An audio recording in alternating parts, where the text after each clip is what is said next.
Hello everyone, నేను మీ బెంగళూరు అన్న. ఇవాళ మనం సైందో మూవీ గురించి మాట్లాడుకుందాం. సంక్రాంతి సీజన్లో నేను చూసిన థర్డ్ మూవీ సైందో.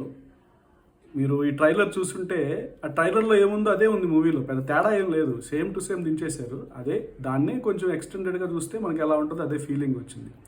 స్టోరీ బేసిక్గా ఏంటంటే, పాపను కాపాడడానికి ఒక ఖరీదైన ఇంజెక్షన్ కావాలి, దాన్ని మన హీరో ఎలా సాధించాడు అనేది స్టోరీ అనమాట.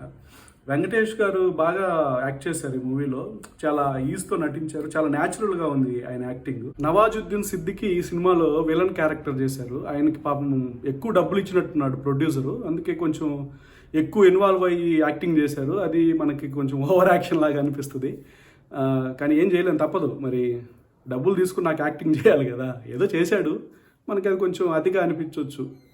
మూవీలో ఫైట్స్ బాగున్నాయి, కొన్ని ఫైట్స్లో వైలెన్స్ ఎక్కువైంది, హింస ఎక్కువ ఉందన్నమాట కొన్ని ఫైట్స్లో. ఇంటర్వెల్కి ముందు వచ్చే ఫైటు అవి బాగా వచ్చాయి, కానీ అదే కొంచెం వైలెన్స్ అనేది హెవీగా ఉంది ఈ సినిమాలో. హీరోయిన్ యాక్టింగ్ ఓకే, పర్లేదు, బాగానే చేశారు. మరి ఆండ్రియా ఉంటుంది అనమాట విలన్ పక్కనే, ఆమె కూడా కొంచెం బాగానే నటించింది, తన ప్రయత్నం దాన్ని చేసింది. ఇప్పుడు దీనిలో ఆర్య క్యారెక్టర్ కూడా ఉంటుంది. ఆర్య ఇంతకుముందు తమిళ సినిమాలో హీరోగా చేస్తారు కదా, ఆయన ఈ సినిమాలో క్యారెక్టర్ ఇచ్చారు. ఆయనకి ఎందుకు ఇచ్చారు ఆ క్యారెక్టర్ మనకి తెలియదు, ఆ ప్రొడ్యూసర్కి తెలియాలి, ఆ డైరెక్టర్కి తెలియాలి.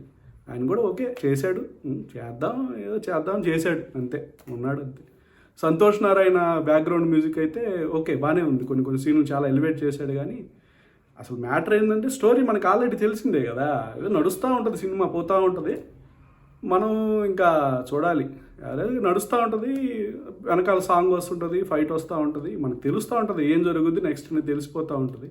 వావ్ మూమెంట్స్ అయితే ఏం లేవు, ఏదో నడిపించారు. ఓవరాల్గా నాకు ఒక యావరేజ్ నార్మల్ మూవీ చూసిన ఫీలింగే వచ్చింది.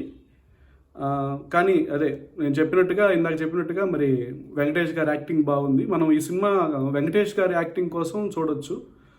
ప్లస్ మిగతా క్యారెక్టర్స్ కూడా తమ పరిధిలో వాళ్ళ ప్రయత్నం వాళ్ళు చేశారు.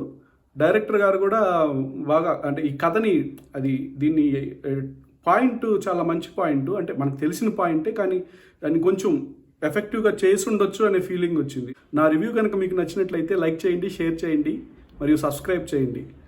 అంటే వ్యూస్ వస్తున్నాయి కానీ ఎవరు సబ్స్క్రైబ్ చేసుకోవట్లేదు. Please subscribe my channel and support me. Your Bengaluru అన్న, సైనింగ్ ఆఫ్.